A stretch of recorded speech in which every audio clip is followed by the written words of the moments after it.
One of my best friends lives in a different country. We met years ago online and have talked almost daily to what is approaching a decade. We have both flown back and forth once or twice a year to see the other and hang out, and we've always been there for each other's big moments. She found out last year that she is expecting her first child, and it was amazing news for us all. I was so happy for her to start the family I know she's always wanted with her husband.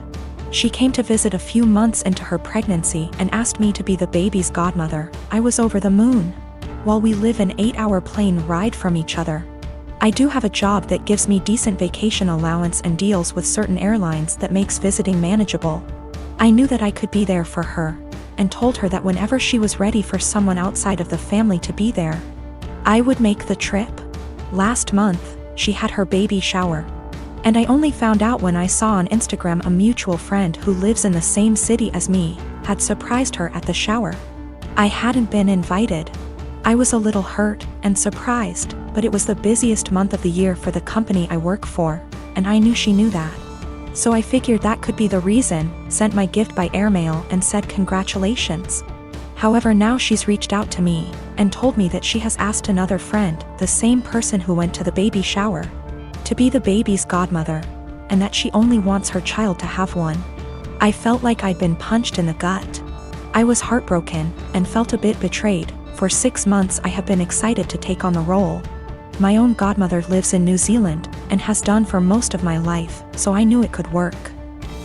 Knew how to stay in contact and be a part of the child's life while living in another country. But now she's taken back her offer, and chosen someone else. I wouldn't be so upset if she had chosen someone who lived closer. But she has replaced me with someone who lives in the same city as me, so it's not a distance thing. We have been friends for years. I have been there with updates, support and love her whole pregnancy. And at no point was there any clue she had changed her mind, until the baby shower a few weeks ago. I don't know if I should confront her, tell her I'm hurt, or just accept her decision. It's her baby. And I would never want to force her into a decision she wasn't happy with. I just don't know what to do or say to her now. I want to let her know I'm sad that I'm missing out, but I don't want to sound like I'm whining. And I want to know why she changed her mind, but I'm scared the answer will just upset me. I am a 35 years old female, a musician, playing gigs and at an orchestra as a violinist. Rehearsals just resumed, so orchestra is my main source of income. ATM. My sister, she's 26, is a social worker, working 3 days a week, so minimal income, but she adores her job. I live in a small 2-bedroom apartment, both rooms around 9-10 square meters. Using the second room as a practice room / storage for my instruments, 3 violins, 2 guitars, a digital piano, a small drum kit, and other stuff. 4 months ago my sister broke up with her BF and I offered her my spare room, temporarily. I moved most of my stuff to the living room so I could fit a small bed in there. Sis moved in, but she asked me to move more stuff to the living room. I moved pretty much everything sans the piano, to the point where the living room became uninhabitable. Then she started complaining about my violin playing, saying it gave her headaches. I told her I couldn't stop the daily practice without risking my only steady income. The arguments got worse. She told me to play only when she wasn't home, but with her work schedule I couldn't afford that. I tried switching to the electric violin, but even that can be pretty loud, so it didn't help. Several times I reminded her this was only a temporary arrangement, but she didn't seem to hear me. 2 weeks ago I arrived home to finding my piano in the bathroom, near water and humidity, because my sis needed the space for her new double bed. When I told her she can't SRSLY expect me to store my piano there, she said, "Yeah, you will just have to sell it, I guess." I got so mad I told her she has 7 days to leave, but she didn't take me seriously.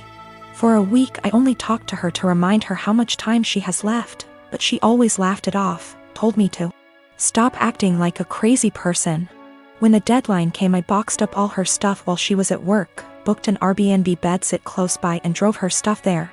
She was livid but couldn't do anything but take her new keys and stay there. The following week she kept calling me with an increasingly apologetic tone, saying she shouldn't have moved my piano or bought a bed. She promised she would put more effort into finding a new place. And by the end of the week I considered most of our issues at least addressed, so I drove to help her move back. But when I was carrying the first box down, she went, "I do hope you will at least stop with the violin this time." I absolutely refused to take more of that *****ing violin. I dropped the box, wished her good luck and left. Now, 2 days later. On one hand, it feels like a huge overreaction to leave my own sister literally homeless because of an argument about the violin. I know she cannot afford to stay there, but on the other hand, I have no plans to allow her back here, because I feel she would just continue crossing boundaries and never leave. My husband doesn't like to go out much. It's not something that I've ever faulted him for or been mad at him about. We've never gotten in fights about it till now, and it's something he told me up front when we had first gotten in the relationship 4 years ago. I'm never going to be the kind of person that likes to go out a lot. I just want to hang out at home. And I of course said that it was fine because that's not a flaw to me, it's just a character trait. I used to suffer from depression due to a lot of traumas in my life. I found it really hard to go outside at all, and especially alone. I missed out on a lot of experiences because of this. In our first year of dating, he got me to have more confidence in myself, so I stopped hiding. I got a therapist and have been on a wonderful little antidepressant. We got married 1 year later and I'm still happier than I have ever been, and I'm incredibly grateful to have him in my life. That hasn't changed one bit. Now, I know that this isn't what he does. I know that he doesn't stay inside because he's depressed, it's because it's in his nature to be a house cat. And like I said, I'm still fine with that. Lately he's not okay with me doing this, though. If I ask him if he wants to see a movie with me and he said no, or the more common, I don't know, maybe, I'll usually ask him 2 more times, and then if he still says no, or maybe I'll go by myself. It's the same with going out to dinner, taking little classes, etc. We had fun with this at first. I would come home from doing the thing and then I would excitedly tell him what I'd done and the people I'd met.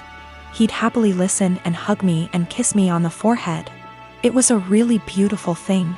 At one point we called it My Little Adventures, and I would take Polaroid pictures and show them to him and then hang them on the kitchen wall. It was a seriously beautiful point in our relationship, and the times that we would go out and take Polaroids together were some of the happiest times in my life. I even made it a point to have us go to things that he liked to do. It was great. It was seriously so great. About 2 years ago I asked him, "Hey, I've been really passionate about learning a language and eventually going to this language's place of origin. Do you want to study it with me and then go there too?" And he said no to the language, but maybe to going with me. Cut to now, and I'm pretty good at this language. I decided about 4 months ago that I am going to this place. I asked and he would still like to come with me, and he said no and got kind of upset that I had learned this language without him. "You're the one that's going to know anything, there's really no point in me going." I was kind of taken aback because during the process he was really supportive. I didn't really push it, but I apologized and went somewhere else to clear my head about things, and we were fine later on that day. I bought the tickets for me and my mother to go to the place about 4 weeks ago, and ever since then, things have been really tense. If I ask him to do minor things, like come to the grocery store with me, he gets a bit of an attitude. I can tell that he knows this is ridiculous though, because he'll say sorry almost immediately and be sad and quiet the rest of the time. I've tried to talk to him about what's bothering him, but he keeps either saying that it's nothing and he doesn't want to talk about it, or will tell me not to press it and then get mad and leave. I don't know what to do at this point. Our relationship has been so great, but I can feel things being strained. I can feel him kind of slipping away. I don't know what to do. I thought about buying him a ticket to the place anyway and surprising him, because I really would love it if he could go with me, and I know for a fact it's somewhere he's always been interested in. But I also don't want to force him, because I hate forcing people to do things. However, I also don't want to stop having these experiences for myself just because he doesn't want to. I've never faulted him for wanting to be at home, so why is he faulting me for wanting to be outside? I don't know how to talk to him or what to say. If I have to stop doing things, then I guess I will. But I also feel bad for having to stop, but it's not worth getting a divorce over or having things escalate that bad. I just don't know what to do or where to go from here. We had a bit of a long talk.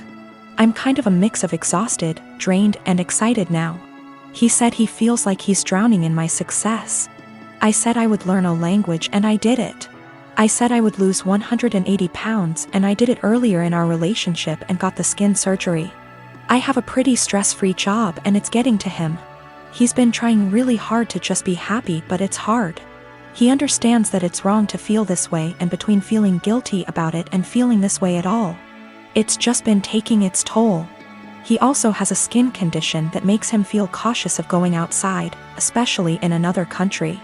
I never thought this would be the problem, because he's always acted as though it's not a bother to him at all and he doesn't care. He's going to keep trying though, and to seek therapy independent of me because he thinks that he also may really be suffering from depression. Now, I have to say that we do have communication problems. Our friendship, 2 years before dating, started off long distance in Antwerp, so we're still kind of better with text talking than out loud speaking. Sometimes we have a hard time saying when things are bothering us out loud. So we'll text it out and then read off of that text because we find it hard to verbalize, and sometimes we just take things harder than we should. We've agreed to go to marriage counseling and we're making an appointment together tomorrow, so there are good things afoot. For more good news, he's agreed to go on vacation with me and my mother. I messed up in this, too. I like to think that hearing maybe or other apathetic answers instead of just yes or no didn't bother me, but it did. And sometimes, as some people pointed out, I would get kind of passive-aggressive about it. I'd ask him simply because it meant that I tried at times. I'm not proud of it, but it happened. I'm going to work on that more in myself as well. I have 2 sisters that I'm close with. I also have a niece, Leah. Leah's 16, and after my ex-wife decided to split up and divorce due to infertility problems that lasted for 5 years, I started a college fund for Leah to help her go to her chosen college. That was in 2019. Now I visit my mother's home, where my sister and Leah are living, every week to spend the weekend together. This past weekend I was asleep upstairs while my mother, my sister and Leah were in the kitchen. I came downstairs to grab a glass of water and heard my sister talking about my ex-wife expecting a baby with her new husband. This struck a nerve and I kind of froze from shock. I then heard Leah react to the news repeatedly saying, "I told you so, I told you so." Then explained she's always thought that I was the one with a problem for not being able to have a baby with my ex, but that I was too afraid to admit due to fragile masculinity. I could not believe what she said, but what made it worse is her following statement about how my ex was smart to get a divorce before it was too late. I went upstairs and into the room and shut the door and stayed there for hours. Mom and sister saw me about to leave and insisted to know what the problem was. I didn't want to argue, but I told them that I heard what Leah said about me. Leah stopped eating and got quiet. My sister tried to play dumb, but I told her I heard their entire conversation about my ex-wife and her pregnancy news. My sister tried to backpedal, saying Leah is just a kid who doesn't know much about this stuff and was just spouting nonsense. I told them I don't want to talk about it and they refused to let me leave, but I left eventually. I later sent my sister a text telling her about how hurt and devastated I was because of what Leah said, and told her I will no longer be responsible for funding her education. My sister kept trying to call, then texted saying Leah didn't mean what she said and offered to make her apologize, but I didn't feel comfortable being in the same room with someone who blamed me for something that was out of my control and something that literally turned my life upside down. My mother tried to get me to come over so we could talk, saying Leah doesn't deserve me turning my back on her like that. I haven't seen my sister nor Leah after what happened, but they are still trying to contact me, which means there's still a room for a discussion, and so I've decided to go see them tomorrow. Sit down together and have a long conversation. But this, I admit that I was mad when I told my sister about the college fund cancellation. I love Leah so much and see her as my own daughter. Unfortunately, her dad, my brother-in-law, is deceased, and so I understand losing a parent at a young age and relate to the kind of hurt she carries inside. Lost my father in an accident when I was 11, and I think that sitting down and talking things out is the best option before I make any decision.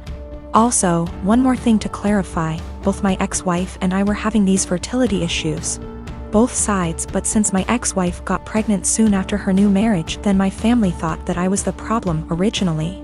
It is what it is, and I'm learning to not words get in my head so easily. I'm not mad at anyone, I'm just trying to move on with my life like anybody else.